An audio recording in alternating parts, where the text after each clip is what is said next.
Ladies and gentlemen, welcome our next speaker. He needs no introduction, Manu Ginobili.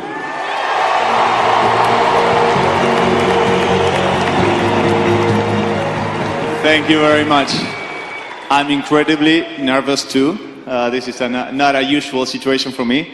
But I want to emphasize how huge of an honor it is to be here in this building today, and especially holding this mic in such an incredible night. So I'm very, very thankful and happy to be here. I wanted to talk about a couple of things that made TD great too, but you know, they're not that common to hear about. Everybody knows how big of a player the super duper star plus that he was. Everybody knows that. I just want to talk about how tough of a competitor he was. Many of the games in which he struggled for his standards, which was probably a 26-10. He was very upset because maybe he missed a big shot, maybe he was not as sharp as he wanted to, and so many times he came to the huddle and said, "That's on me, guys. This is my loss. It was my bad. I wasn't ready." And we knew that we look at each other and say, "Oh my, tomorrow he's going to be there very early." He's going to be very early there. So next morning he would get his headphones, get into the gun, the rebounding and passing machine, and shoot there for hours. Right-handed hook, free throw, banker, up fake, dribble, shoot. And you go there early to do treatments because you were tired, and the guy was there shooting and showing everybody else how it's done. And then the other thing that was coming for sure, it was an unbelievable night. He was really a tough competitor, and well, no, you guys can tell looking up there at all the rings and banners we got hanging there. Yeah. The other one was, on the other hand, I mean, he was so competitive, but he never hold anybody else accountable for losses or bad games. So I'm going to talk about him as a teammate. And as everybody said it, he was an unbelievable teammate in a way that is hard for you guys to see, because he didn't do it the conventional way. He didn't do it bumping chests or talking on the media or things like that. He did it quietly in a hotel room, in a locker room. It's true.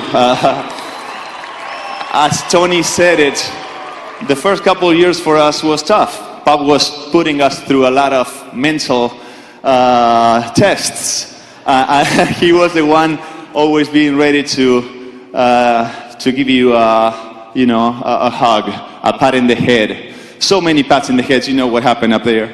So many hugs too. The guy was unbelievable. I have one story that I never shared before.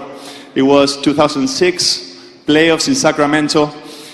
We were up 2-1, and Bob designed a play. I had to finish the game. We were tied. I not only messed that play up, I turned it over, but they ran on transition, they scored, and we lost. It was 2-2, and I was devastated. I was truly embarrassed to have turned the ball over like that, and it really hurt me. I wanted to vanish. I wanted to dig a hole in the floor and just hide there forever. So I went to my room. I hid there. I didn't want to talk to anybody, so I turned the phone off, and the hotel room started to ring. I said, I don't want to talk to anybody, so I ignored it. Started to ring again, so I pick it up and hang it. Third time, I hang it again. Fourth time, I unplugged it. I said, yeah, come find me now. But then, there was another one in the bathroom. By the fifth time, I go pick it up, I say, what? And it was, Nanu. That's the way he called me. Nanu. He goes, what's up, buddy? What, TD? I don't want to talk to anybody. You know what happened. Come on, come with me. And he started insisting, and you don't say no to TD. So he said it. And he invited me to dinner. We talked for hours. We talked about computers, cars, TV shows, whatever. the whole night shift. My mental state shifted, and I had a way better night than could have been otherwise. Those are the type of gestures that I'm pretty sure you can go and ask most of his teammates around, and they all saw it.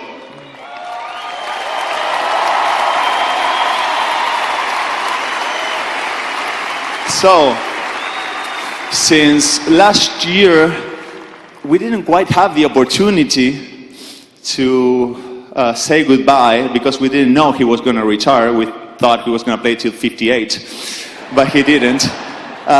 So we didn't have the opportunity to say goodbye, to show him all the respect, the appreciation. I even tried by text, and he told me, "I'm not dying.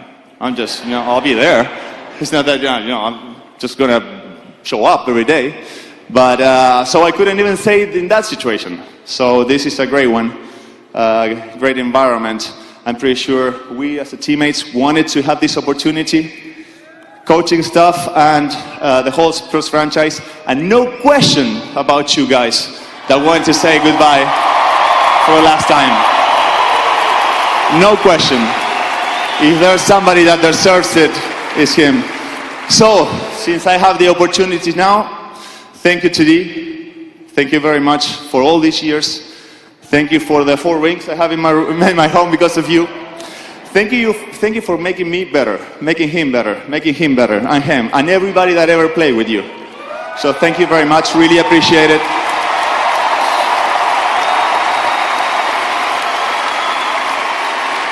Thank you.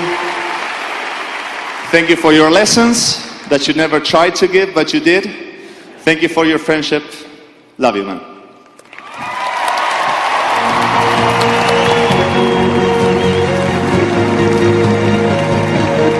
Thank you, Manu.